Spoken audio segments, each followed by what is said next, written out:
This is GM Word of the Week, and I'm Fiddleback. Carrack.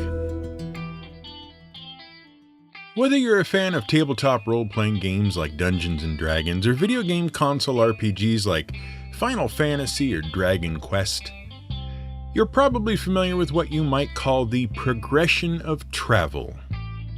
Admittedly, it's less defined in Dungeons & Dragons, and it's left out of a lot of Western RPGs and PC games.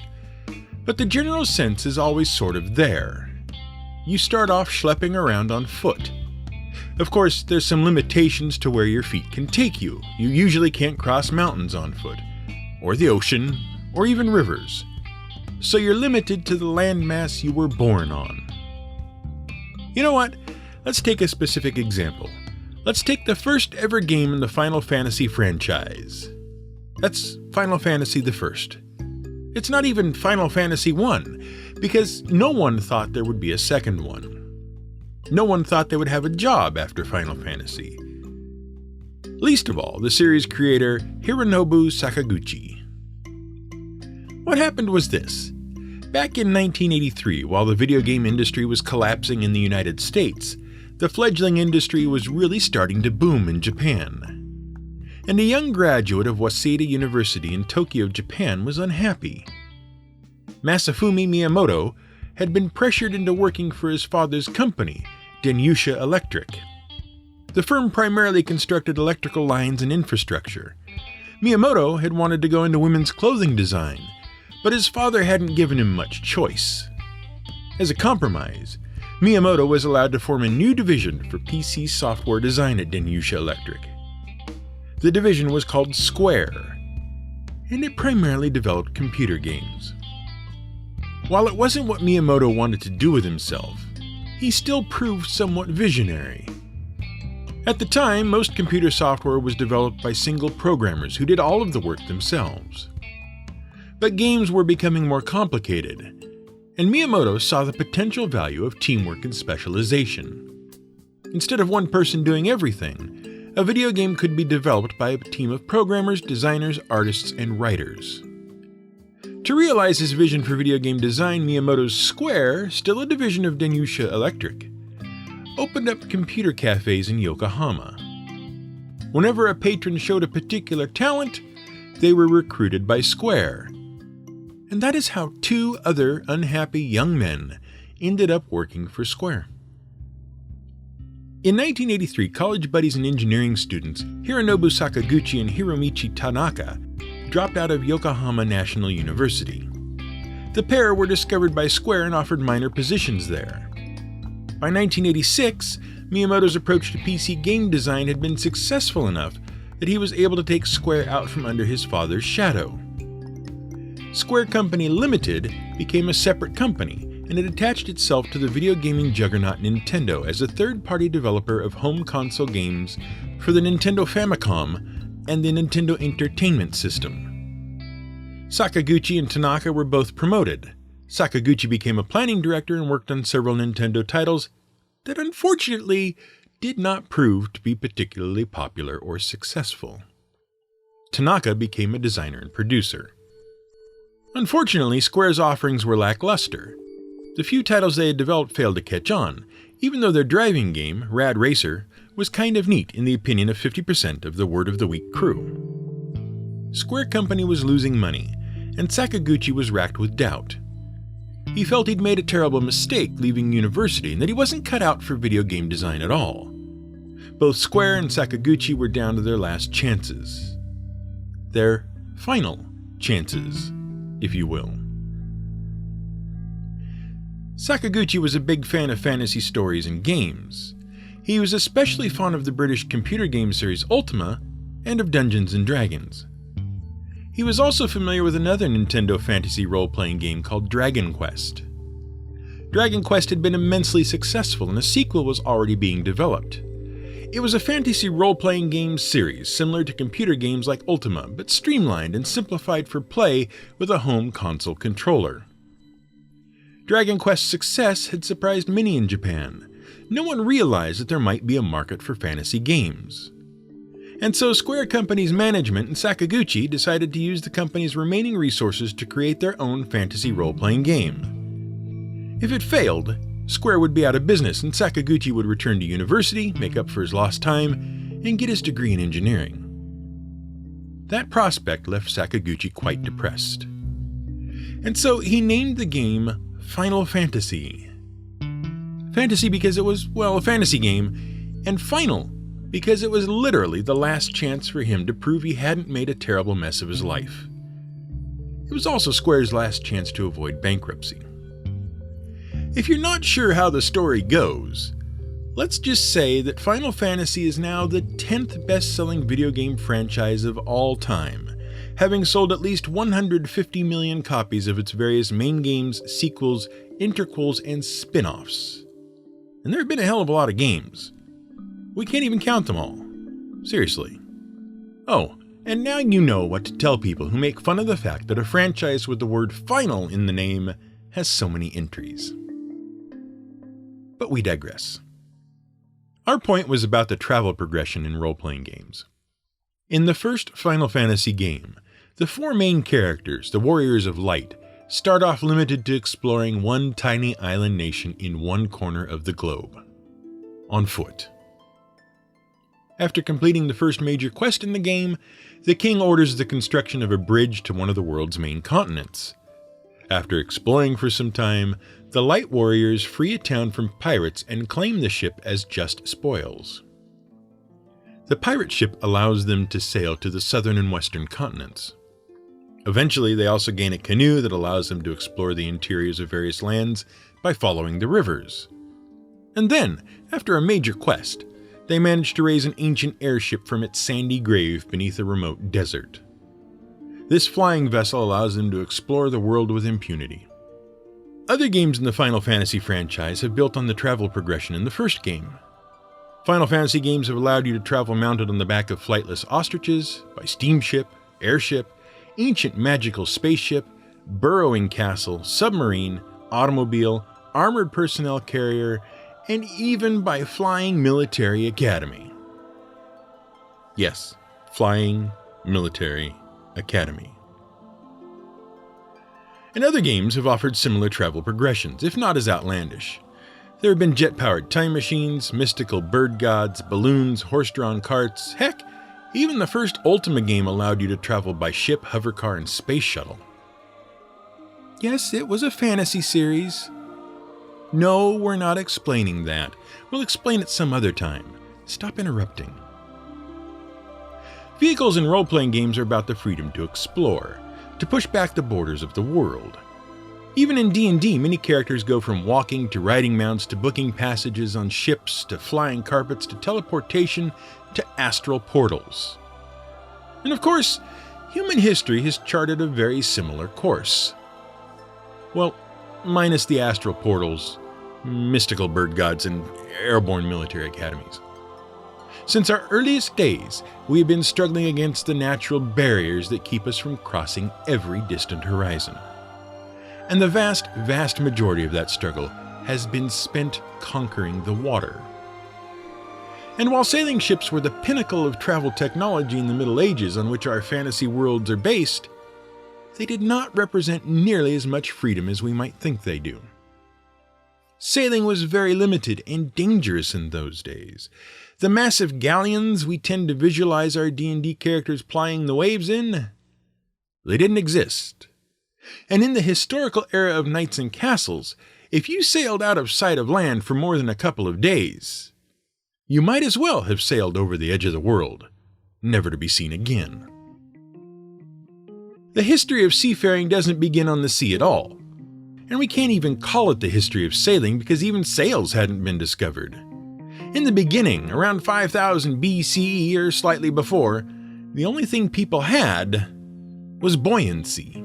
Now, buoyancy is a property that was first named in the 1500s and comes from the Spanish word boyar, which means to float. Of course, buoyancy was understood long before that. It was mathematically described by Archimedes of Syracuse around 250 BCE. And that's an interesting story in itself. though it might be at least partly apocryphal. It's a fun story and worth telling.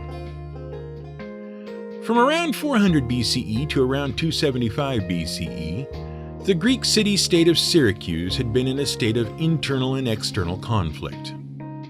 Internally, various politicians were constantly struggling for the crown of Syracuse. Externally, Syracuse was at war with its archenemies, the Carthaginians. The army of Syracuse got fed up with not knowing who to take orders from day to day while they were getting their butts kicked by the Carthaginians, so they decided to appoint their own commander from their own ranks. The man's name was Hero.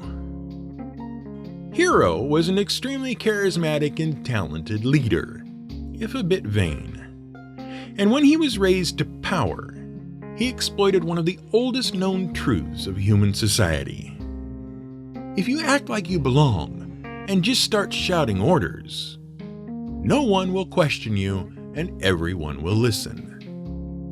In short order, he managed to effectively seize control of the government of Syracuse while his political opponents were still sputtering and gasping. Then, he quickly organized his army and led his troops to a decisive victory against the Carthaginians that forced a settlement between the two rivals. When that was done, the people of Syracuse supported Hero so strongly that his political rivals couldn't unseat him if they wanted to. Now, Hero was vain and pompous, and so he demanded that the best goldsmith in the city make a fabulous crown of the purest gold for him, and he paid handsomely for it. But then, he started to suspect that the goldsmith might not have used pure gold, and that he might have been cheated. Hero couldn't prove it. But he knew his cousin, Archimedes, was an excellent engineer and mathematician, so he asked Archimedes to figure it out. The problem was this: Archimedes knew how much a given amount of pure gold should weigh. If you gave him a cube of gold that was, say, 1 foot by 1 foot by 1 foot, he could weigh it.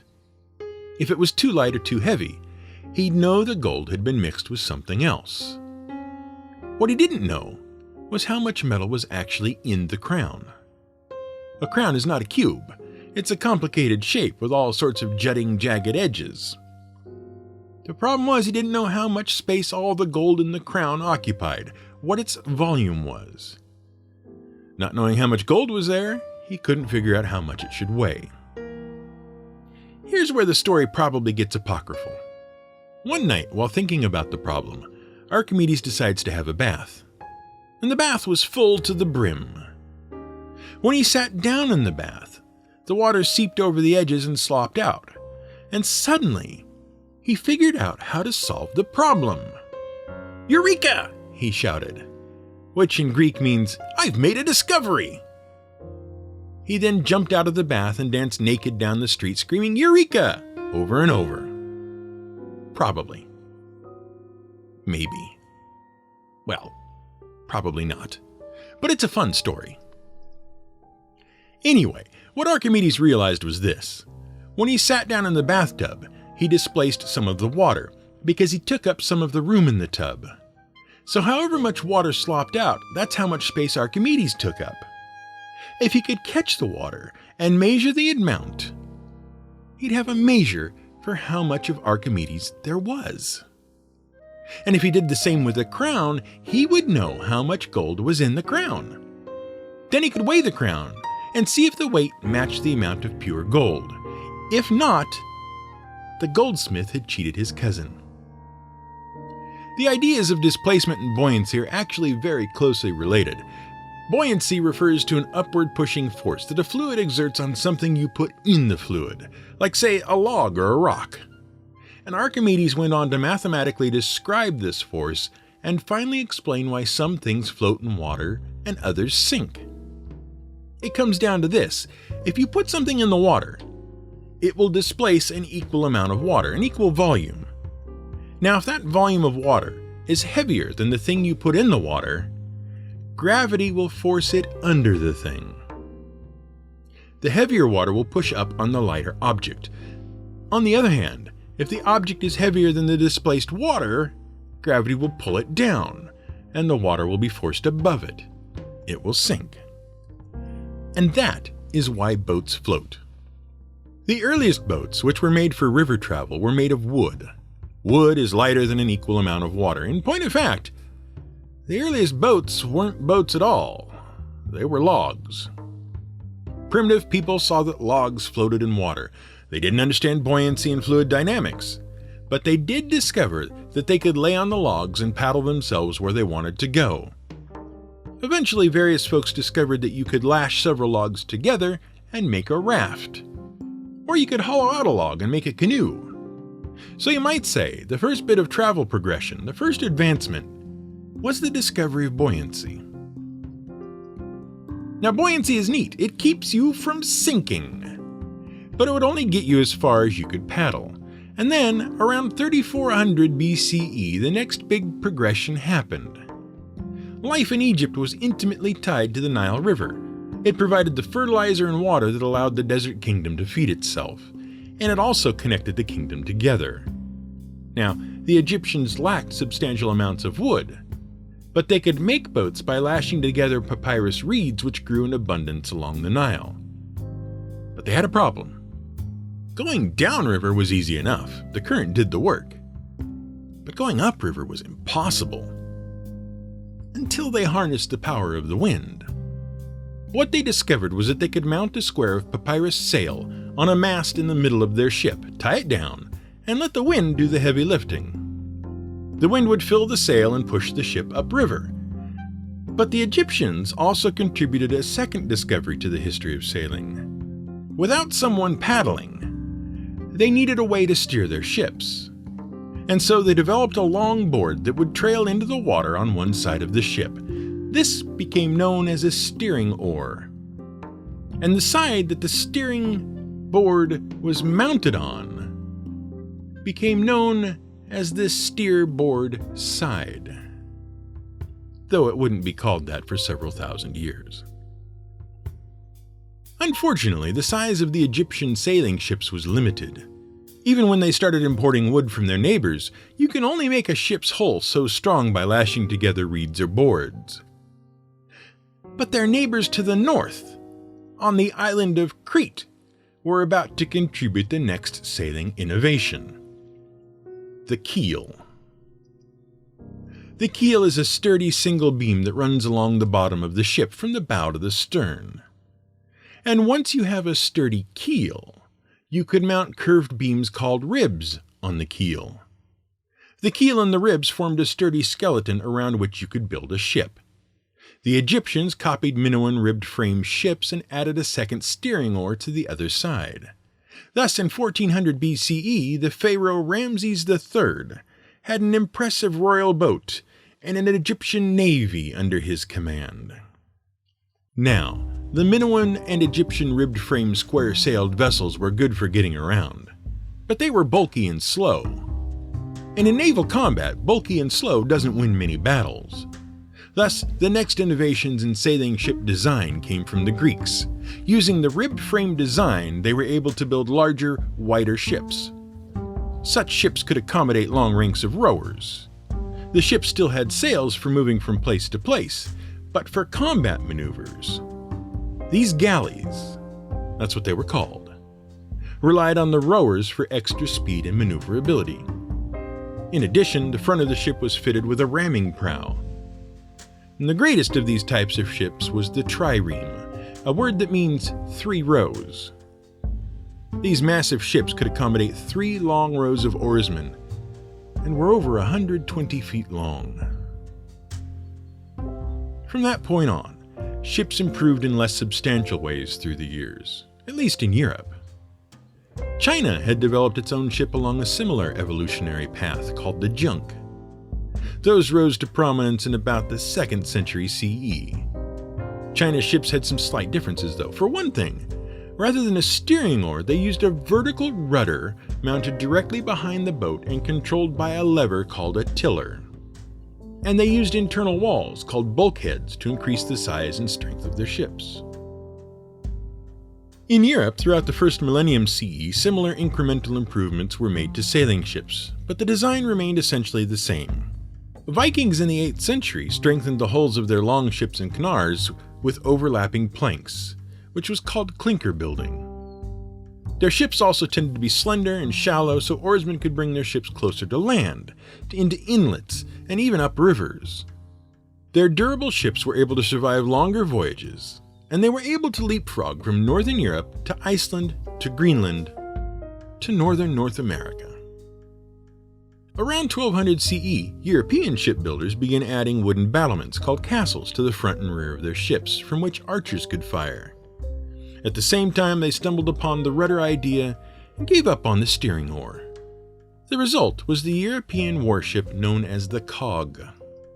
But all of these vessels had a substantial limitation. The sails they were using were square. That's why they are called square-rigged ships.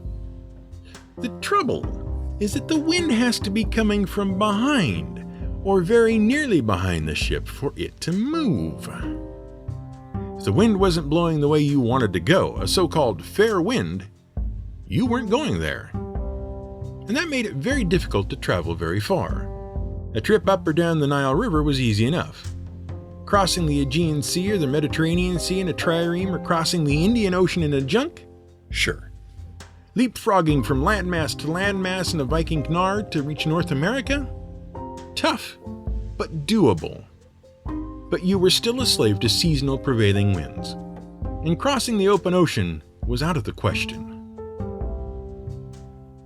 No one is quite sure where the lateen sail originated. The lateen sail is a triangular sail mounted parallel to the ship's direction of travel and attached to a movable yard, a crossbrace, that's mounted on an angle to the vertical mast. The advantage of the lateen, or Latin-rigged sail, is that it can catch the wind at many different angles, allowing the ship to sail at almost any direction relative to the wind. They can run with the wind at their back, they can sail at a reach with the wind coming from the side, or they can sail at a beat, heading at about 45 degrees to either side of the oncoming wind. Starting in around the 9th century CE, historical records feature the first drawings of lateen-rigged ships in the Mediterranean.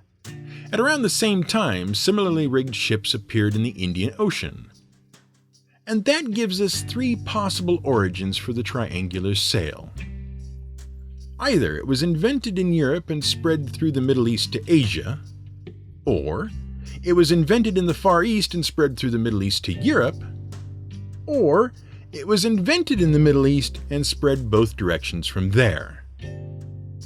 While there is a lot of support for all three, some scholars suggest the Middle East was the likely origin. They note that the Mediterranean Sea and the Indian Ocean both have prevailing seasonal winds that favor easy crossings with square sails. But the Red Sea and the waters around the Middle East were fraught with contrary winds.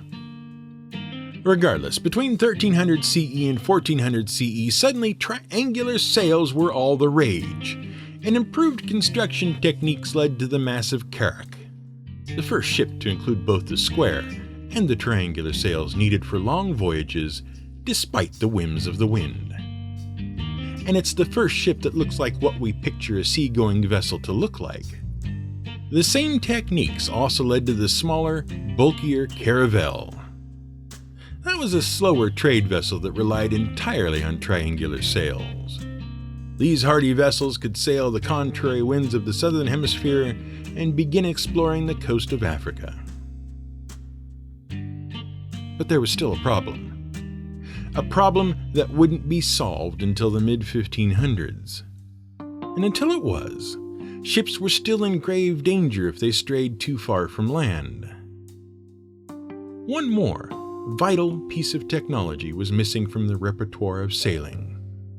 And it's the reason why the ships in Final Fantasy and Dragon Quest and Dungeons and Dragons would never and could never sail the open seas. But we'll talk about that next week. This has been GM Word of the Week. It's written and researched by The Angry GM and produced by me, Fiddleback. You can support us on Patreon at patreon.com/GMWordOfTheWeek. You can find more at gmwordoftheweek.com and theangrygm.com.